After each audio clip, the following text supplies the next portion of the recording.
2020년 5월 1일 아침 기도회 시작하겠습니다. 오늘 말씀은 열왕기상 3장 9에서 14절 되겠습니다. 말씀 읽어보겠습니다. 누가 주의 이 많은 백성을 재판할 수 있사오리까?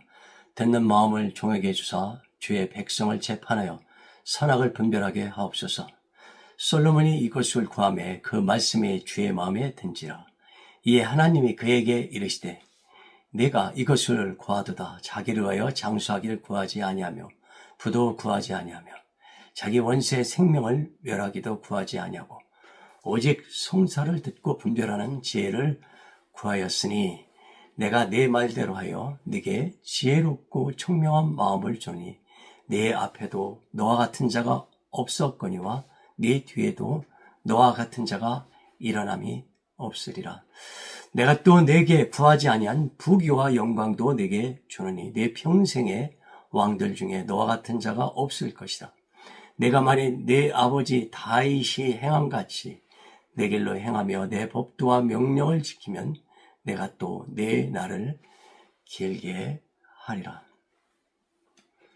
오늘 말씀 열왕기상 3장은 솔로몬의 지혜에 관한 말씀입니다. 사울 왕이 죽은 후 다윗은 하나님의 은혜로 통일 이스라엘의 왕이 되었습니다. 이제 나라도 안정되고 모든 전쟁에서 승리하여 백평목 궁에서 편하게 살게 되었지만 다윗에게는 한 가지 풀어야 할 숙제가 있었습니다. 자신은 화려한 궁전에 거하는데 하나님 언약궤는 뭔가 초라한 성막에 안치되어 너무 죄송스러운 마음이 들었습니다. 다윗은 이 세상에서 가장 아름답고 웅장한 그런 성전을 건축하여 하나님의 은혜에 보답하기를 원했습니다. 하지만 하나님께서는 전쟁에서 피를 많이 흘린 다윗보다 그의 아들 솔로몬을 통해 성전을 건축하시겠다고 약속하셨습니다. 세월이 흘러 이 땅에서 나그네 삶을 정리할 때가 되었습니다. 다윗은 40년의 통치를 마친 후 장자 승계라는 세상 원칙을 따르지 않고 하나님의 뜻에 따라 10번째 태어난 아들 솔로몬에게 왕위를 맡겼습니다. 솔로몬은 다윗의 회개를 통해서 태어난 아들이었습니다. 다윗이 자신의 부끄러운 죄를 눈물로 회개하며 통회하였을 때 하나님께서는 이를 기뻐 받으시고 솔로몬을 아들로 주셨습니다. 하나님은 솔로몬의 이름까지 지어주었습니다.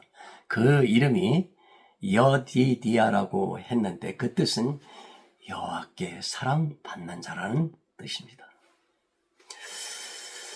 다윗이 솔로몬에게 어떤 유언을 남겼습니까? 첫째는 여호와 하나님의 성전을 심령을 다해 건축하고, 둘째 하나님이 주시는 지혜와 총명으로 이스라엘 백성을 다스릴 것이며, 셋째는 하나님의 율법과 법들을 잘 지키라고 유언을 남겼습니다.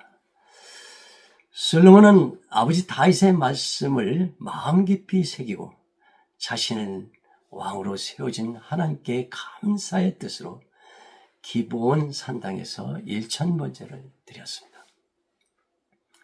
하나님은 솔로몬의 헌신적인 예배에 감동되어 꿈에 나타나 내가 네게 무엇을 해줄까 너는 구하라 말씀하셨습니다.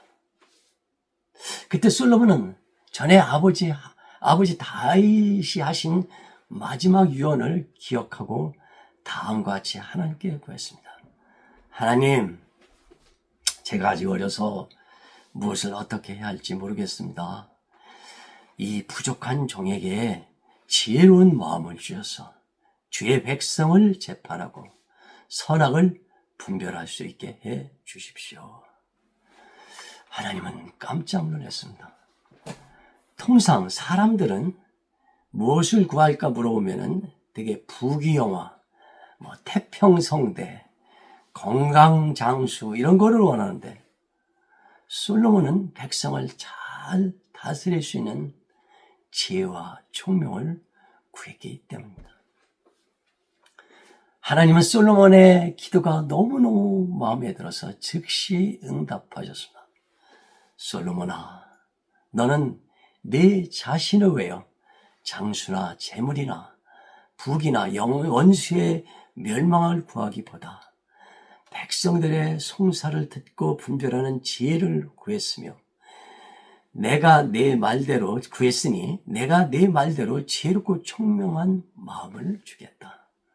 내가 구하지 아니한 부귀와 영광도 내게 주겠으니 내 평생에 너와 같은 자가 없을 것이며 너는 전무후무한 왕이 될 것이다. 이 말씀을 잘 보면 마태복음 6장 33절에서 예수님이 하신 말씀을 상기시켜 주십니다. 예수님은 말씀했습니다. 너희는 먼저 그의 나라와 하나님의 의를 구하라. 그리하면 이 모든 것을 너희에게 더하시리라. 솔로몬은 자신의 필요한 것보다 하나님 나라와 백성의 유익을 위해 지혜를 구했습니다. 그때 하나님은 솔로몬에게 지혜와 총명을 주실 뿐만 아니라 그가 구하지도 않은 부귀 영광도 주셨습니다. 솔로몬이 구했던 지혜는 무엇입니까? 세상에서의 지혜, 위즈덤은 인간의 경험과 지식을 바탕으로 어떤 상황이나 형편을 잘 판단하고 적절하게 알맞게 처리하는 능력을 의미합니다. 하지만 성경에서 말하는 지혜는 하나님이 누구인지를 잘 알고 하나님의 뜻이 무엇인지를 깨닫는 것이며 또 하나님의 말씀에 따라 순종하는 것을 지혜라고 합니다. 그래서 잠언 9장 10절은 여호와를 경외하는 것이 지혜의 근본이며 거룩하신 하나님을 아는 것이 명철이니라고 말씀하셨습니다. 역사서인 열왕기서에는 42명의 왕이 나옵니다. 그들은 크게 10명의 선한 왕과 32명의 악한 왕으로 구분되는데 악한 왕들의 공통점은 모두 하나같이 하나님에 대해 무지했다는 것입니다. 하나님이 누구인지를 모릅니다. 하나님과의 인격적인 관계성이 없는 사람들이죠. 그래서 죄를 지을 수밖에 없었던 아주 어리석은 왕들이었습니다. 반면에 선한 의로운 왕들은 하나님을 잘 알고 있었습니다. 하나님과 개인적인 관계성이 있었습니다. 그래서 하나님 뜻에 절대적으로 순종했던 아주 지혜로운 왕들이었습니다. 모든 지혜는 하나님으로부터 나옵니다. 따라서 하나님으로부터 나오지 않는 지혜는 하나님의 뜻과 반대될 수밖에 없으며 하나님이 없는 지혜는 선보다 악의 열매를 맺게 됩니다. 야고보서 3장 17절에서 18절 말씀하십니다. 오직 위로부터 하나님에게서 난 지혜는 첫째는 성결하고 다음에는 화평하고 관용하고 양순하며 긍휼과 선한 열매가 가득하고 편견과 거짓이 없고 의의 열매를 거둔다고 말씀하셨습니다. 반면에 16절 17절에서는 마귀에서 난 지혜를 말하는데 마귀에서 난 지혜는 시기심, 다툼, 자기자랑, 혼란, 지혜를 거슬리는 거짓말, 온갖 악한 일을 가져다 준다고 말씀하고 있습니다. 우리는 창세기 11장에 나오는 바벨탑 이야기를 잘 알고 있습니다. 사람들은 벽돌과 역청을 사용하여 성과 탑을 건설하여 자신들의 이름을 떨치고 인간 지혜를 사용하여 하나님같이 높아지길 바랬습니다. 바벨탑은 하나님이 없는 인간죄의 대표적인 상징물입니다. 하나님이 없는 인간죄는 결국 파멸을 가져왔고 모두 흩어지게 되었으며 무너지게 되었습니다. 하나님에게 난 지혜는 하나님의 말씀, 예수 그리스도이고 세상에서 난 지혜는 철학과 기타 종교입니다. 철학, 영어로는 필라소피라고 하는데 이 필로스, 이 단어는 필로스, 사랑하다는 말과 소피아, 지혜라는 두 단어가 합성해서 만들어진 합성어로 지혜를 사랑하고 추구하는 학문이 바로 철학입니다. 우리가 철학책을 읽으면 뭔가 인생 문제의 해답을 주고 우리를 진리로 이끌어갈 것 같은 그런 느낌을 줍니다. 하지만 철학은 하나님이 없는 학문이기 때문에 첫 단추부터 잘못 끼워진 것입니다.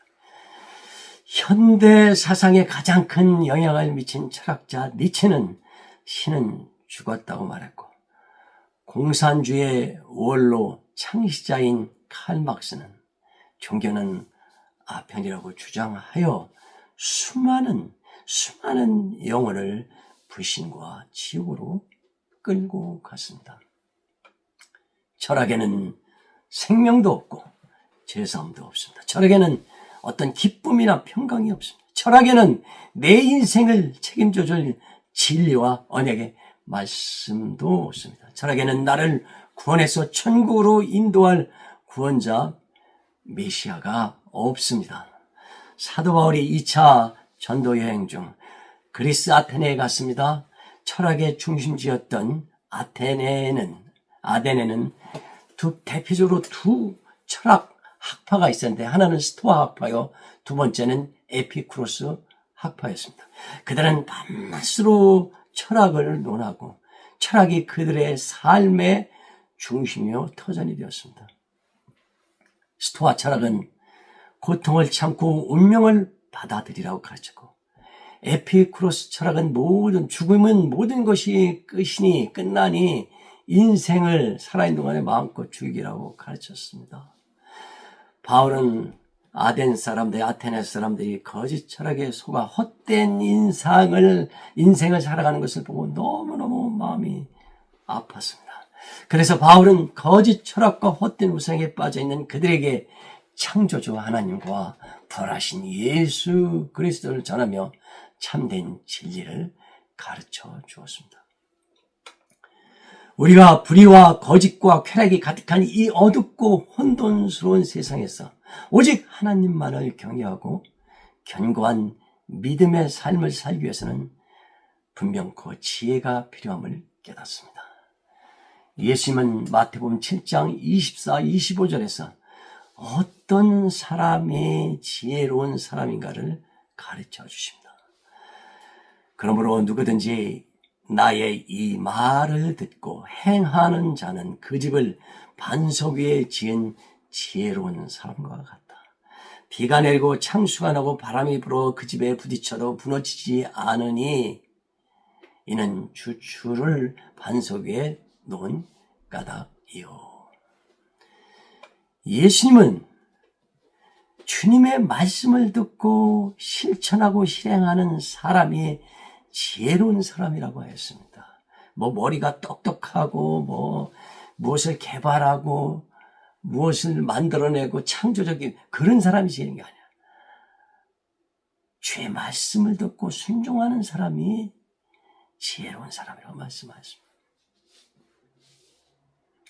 말씀에 기초해서 믿음의 순종의 집을 지은 사람은 어떠한 고난과 시험과 시련이 와도 결코 무너지지 않고 끝까지 믿음과 사랑과 소망이 넘치는 지혜로운 삶을 살 수 있다고 하셨습니다.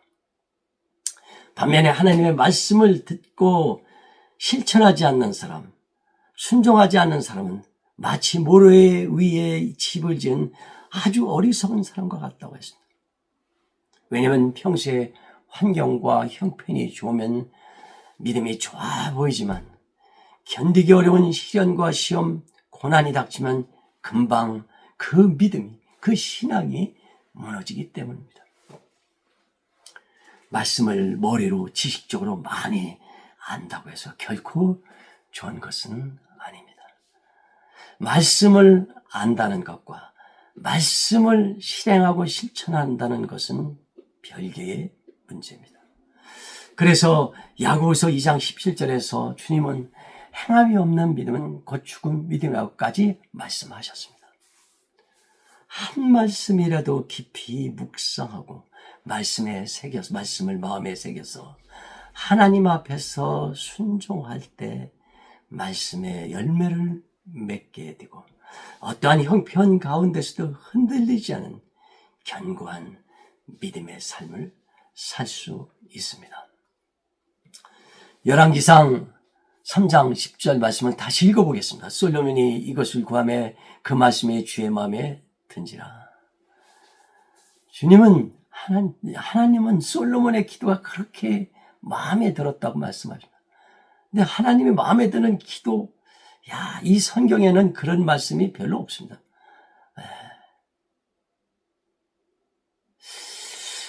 하나님께서 마음에 드는 그 기도에 대해서 우리는 알아볼 필요성이 있습니다. 어떤 분은 이렇게 얘기했어. 기도는 뭐 다 같지, 기도에 무슨 차별이 있어? 좋고 나쁜 기도가 어디 있어? 기도한다는 그 자체는 좋은 거야, 훌륭한 거야, 이렇게 얘기할 수 있습니다. 하지만 성경은 기도에는 하나님이 기뻐하시고 받으시는 기도가 있고 하나님이 반가워하지 않고 거부하는 기도가 있다는 것을 알아야 합니다. 하나님은 아벨의 제사는 받으셨으나 가인의 제사는 거절하였습니다. 이처럼 기도에도 하나님 기뻐 받으시는 기도가 있고 하나님이 거부하고 거절하는 기도가 있다는 것입니다.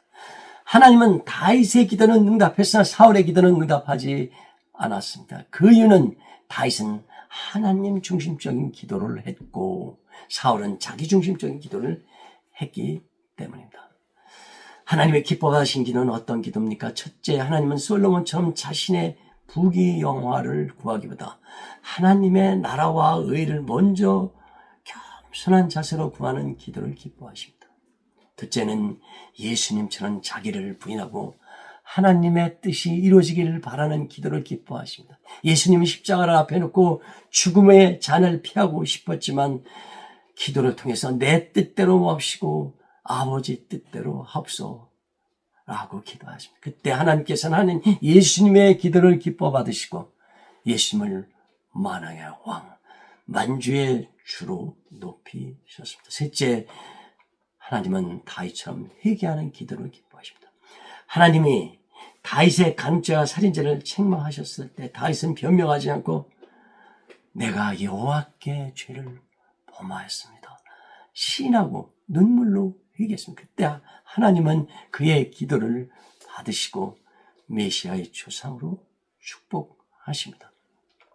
넷째, 하나님은 모세처럼 백성을 위한 중보 기도를 기뻐 받으십니다.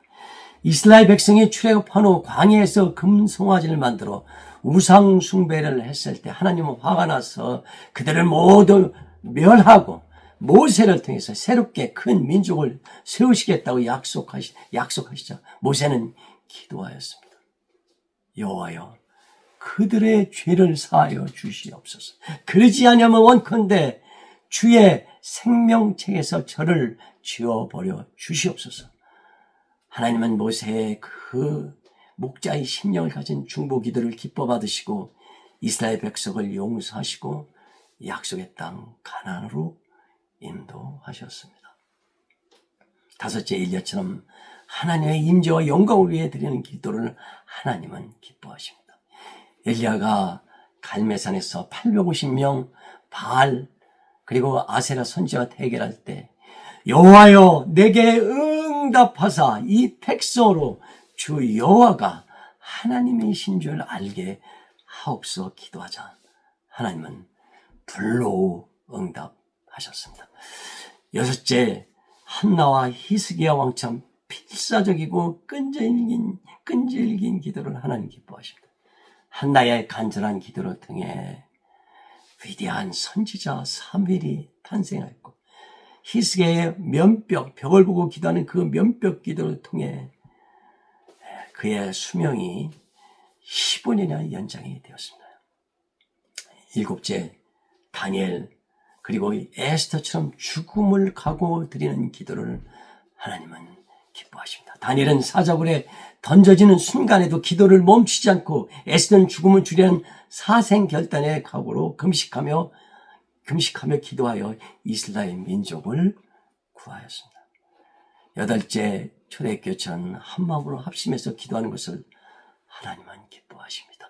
하나님은 초대교회의 합심 기도를 받으시고 오순절날 불같은 성령으로 응답하셨습니다. 아홉 번째, 사도 바울이 주와 복음을 위해서 드린 기도를 하나님은 기뻐 받으십니다. 내가 달려갈 길과 주 예수께 받은 사명 곧 하나님의 은혜의 복음을 증거하는 일을 마치려 하면은 나의 생명조차 조금도 귀한 것으로 여기지 않기를 바라고 기도합니다. 사도 바울의 기도를 받으시고 주님은 그를 통해서 유럽과 소아시아 로마를 복음으로 정복하시고 그리스도의 교회를 세우셨습니다. 그러면 반대로 하나님이 기뻐하시지 않고 거부하시는 기도는 어떠한 기도입니다. 첫째는 자기 이유와 자기 공로를 자랑한 기도를 하나님은 기뻐하시지 않습니다. 두 번째는 형식적인 남에게 보이기 위한 외식적인 그런 기도를 기뻐하지 않으십니다. 셋째는 믿음 없이 의심하며 하는 기도를 받지 않습니다. 그래서 야고보서 1장 6에서 7절에서는 의심하는 자는 하나님 앞에서 응답받기를 기대하지 말라 이렇게 기록하고 있습니다. 넷째는 정욕과 욕심을 위한 기도를 거부하십니다. 너희가 구해도 받지 못하면 정욕으로 세우고 잘못 구함이라. 그래서 정욕과 욕심을 위해서 한 기도는 하나님은 기뻐하지 않으십니다. 다섯째, 회개 없이 드리는 기도를 기뻐하지 않으십니다. 다윗은 내가 내 마음에 죄악을 품었더라면 주께서 듣지 아니하시리라고 고백했습니다. 그리고 남을 용서하지 못하면서 드리는 기도를 하나님 받지 않으십니다.